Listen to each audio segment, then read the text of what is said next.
des articles contradictoires dans le code. Comment cela est-il possible, compte tenu de l'expérience du Sénégal par rapport justement aux lois électorales? Oui, je commencerai par vous donner des faits. Vous avez vu qu'au moment du dépôt des parrainages et des dossiers de candidature, c'est Benno Bokk Yakaar qui a déposé en premier, le 4. Donc, eux, ils ont déposé et les parrainages et les dossiers de candidature. Alors que c'est quelques jours après qu'on a organisé un tirage en perspective de législative. Tirage au sort, moi je ne le retrouve pas dans le code. Ça a été peut-être fait de manière consensuelle entre les différents acteurs avec le concours de la société civile. Vous appelez différents acteurs, ça n'a pas été conduit. Même si vous dites 28, il y avait 28 partis qui sont présents. Est-ce qu'il y a combien de partis politiques au Sénégal? Quand on parle de consensus, ce n'est pas un consensus dans la mesure où même les 28 qui étaient là-bas ne se sont pas encore présentés. Donc, il y a la loi. La loi dit quoi? Le dépôt se fait tel jour, dans des délais. Maintenant, au nom de quoi un parti? Parce que l'arrêté du ministre qui dit que les partis qui veulent, ça ne me lie pas, moi. C'est la loi qui me lie.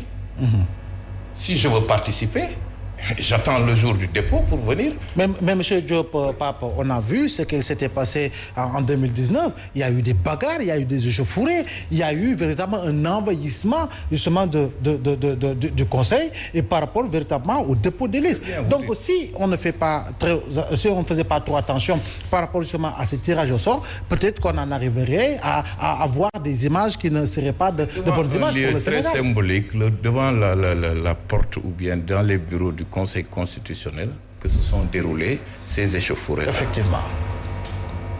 Le ministère de l'Intérieur, la DGE, qu'est-ce que la DGE représente par rapport au Conseil constitutionnel? Donc, si les juges du Conseil constitutionnel n'ont pas jugé utile de faire ce tirage au sort, parce que la loi ne permettait pas de faire ce tirage au sort. L'administration ne repose, c'est basé sur aucun article du code pour organiser cela. C'est pour dire que ce parrainage-là a des limites. Et s'il fallait régler ces questions, il fallait les régler en amont dans le cadre des comptes et inscrire ces modifications-là dans le code électoral.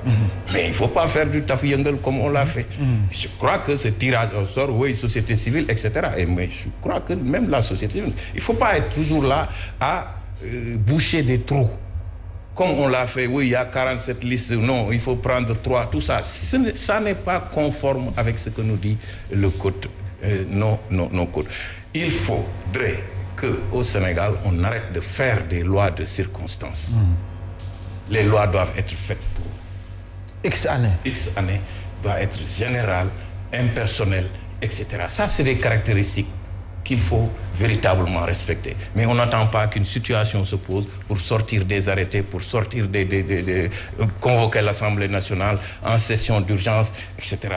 Qu'est-ce que ça signifie? C'est ça qui pose en vérité ces problèmes. J'avais parlé des articles. Les gens ont déposé, parce qu'on dit, il y a un article qui dit que on dépose et les parrainages et le dossier en même temps. Et comme on dépose les noms des coalitions, c'est au moment de déposer le nom des coalitions que ces coalitions-là viennent déposer leur parrainage. Et les partis politiques, ceux qui viennent au nom de leur parti, ils ne peuvent pas venir à cette date. Parce qu'il y a un article qui dit obligatoirement ceux qui ont une déclaration, viennent en coalition, doivent faire une déclaration du nom de la coalition 24 heures avant. Et c'est en ce moment-là, au moment de déclaration, que les gens... Je dis, c'est l'article L145 du Code de 2018, reprise par L149, dernière phrase de cet article-là, qui est en contradiction totale avec L176 et L172. L172 de 2018 et qui est repris par L176, alinéa 3 de 2021. Et ça, je crois que soit on dépose en même temps, parce que l'ordre était important. L'ordre du dépôt, a été toujours important. C'est ça qui fait qu'on prend les... D'accord. Moi, tous les partis à qui on a opposé des doublons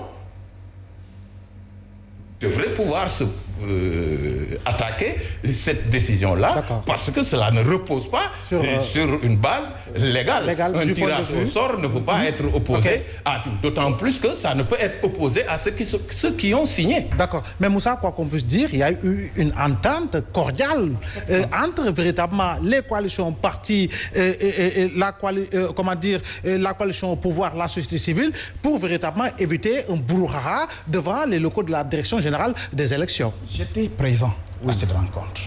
Et s'il y a un point sur lequel tous ceux qui aspiraient à ces élections-là étaient d'accord, c'est qu'on passe au tirage.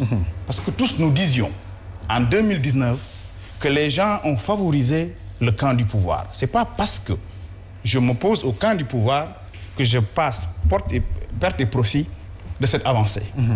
Dès lors que tous qui aspiraient à être candidats, parce que j'ai dit 28, sur les 28, je crois qu'il y a 25 qui aspirent à être, nous étions d'accord d'aller vers un tirage, un consensus fort, pour éviter ce qui nous est arrivé devant le Conseil constitutionnel. Des clichés très négatifs pour notre démocratie. Et tous ensemble, on a devant la société civile, la direction des élections, qu'il faut dédouaner. Parce que c'est nous, acteurs politiques, parce que le consensus n'est pas l'unanimité. L'essentiel de ceux qui veulent aller aux élections était d'accord, parce que rien ne l'interdisait. Et en loi électorale, tout ce qui n'est pas interdit est permis. Et les gens sont tombés d'accord sur ça, tous autant que nous étions. Et on a fait une liste d'ordre de passage sur lequel personne n'a rechigné. Malheureusement, comme je l'ai dit, c'est là où je confirme que beaucoup n'étaient pas prêts. Parce que quand ils devaient passer, malheureusement, ils ont demandé qu'on repousse leur passage. Vous étiez 19e, si je ne me trompe. 11e, et vous avez été 4e à avoir déposé. Premier à avoir déposé. Premier à avoir. C'est sur les parrainages de la coalition Passe-Passe qui était premier au tirage au sort. De la coalition Yewwi, de la coalition Gumsebob. Ils étaient 11 devant nous, 10 devant nous. Avec des heures, un timing. Une démocratie, elle s'organise. Et les gens étaient tombés d'accord. Malheureusement, il faut oser le dire, nous n'étions pas prêts. On est sortis des élections hier. C'est ça la vérité. Le résultat le montre. Le jour des dépôts, je vous ai dit, il n'y a que beaucoup Gis le lendemain. Parce que tous les 10 ont repoussé leur dépôt. Je parle de fait. Ceux qui étaient prêts, ils allaient le faire le même jour. C'est parce que les gens n'étaient pas prêts. Encore que, on permet aux partis politiques de venir. C'est aux coalitions qu'on dise de... Ils ont jusqu'à la veille de leur dépôt total de déposer leur parrainage. Jusqu'à la veille. Pour les partis politiques, ils peuvent venir directement. Rien ne les empêche de venir le jour J même, venir déposer. Là où maintenant il y a un problème, celui de permettre à un parti ou à une coalition d'aller déposer ses parrainages au niveau, je crois, du Sénat ou de la Sénat ou je ne sais pas, c'est là où il y a un problème. Parce que beaucoup de gens ont constaté qu'avant date, le Benno Bokk Yakaar, paraît-il, est allé déposer ses parrainages. Et cela prête à confusion. Et je parle, on est un vendredi, quand on faisait la réunion, je ne suis pas du pouvoir, je ne les défends pas. Sambou, Benoît, avait pris la parole pour dire, parce que je n'étais pas à la réunion, je ne suis pas responsable des élections, que lorsque nous discutions sur ces articles-là, j'avais alerté l'opposition que ça prête à confusion, mais on ne m'avait pas suivi. Donc tout ce qui était là et qui était présent ont validé ce code. Et c'est l'un des plénipotentiaires de la coalition au pouvoir. Voilà. Et dans la salle, parce qu'il y avait des Bisby, lui et Déthié Fall, mais ça aussi, il faut qu'on rétablisse la vérité sur cette question. Pour moi, parce que ce code-là n'est pas fait de manière unilatérale. Les gens ont discuté sur les aménagements. L'opposition y est participé. C'est parce que nous l'avons fait en précipitation. Il fallait prendre le temps de le faire, parce qu'il y a beaucoup de non-dits. D'accord. Et malheureusement, on est sorti des locales directement aux élections législatives. Et beaucoup ne pensaient pas qu'on allait maintenir les élections locales là pour juillet. C'est ça la vérité. Et ils ont été surpris. Et il s'est posé, s'il vous plaît, vous pouvez me laisser terminer au moins. Allez-y, Moussa. Et terminez par là. La preuve, c'est que regarde ce qui se passe dans les coalitions. Des gens ont passé la nuit là-bas pour aller déposer. Des gens ont même dépassé le délai de dépôt. On fait 48 heures sur les lieux pour pouvoir déposer. C'est parce que quelque part, toutes les coalitions étaient plus ou moins surprises de ce maintien de ces élections parce que nous n'avions pas fini de faire le toilettage qu'il fallait D'accord. pour sortir